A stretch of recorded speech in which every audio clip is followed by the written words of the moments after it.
చాలా విశేషమైనటువంటి క్షేత్రం కాశ్మీర్ క్షేత్రం. శ్రీ శంకర భగవత్పాదులు వారు మనకి చెప్పిన విధంగా అహం బ్రహ్మాస్మి అనే ద్వారము,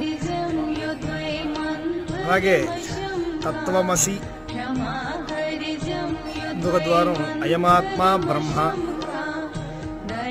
జ్ఞానం బ్రహ్మ అనేటువంటి శంకర భగవత్పాదులు తూర్పు నుంచి మొదలుకొని 4 పక్కల 4 ఆమ్నాయ పీఠాలను ఏర్పాటు చేశారు.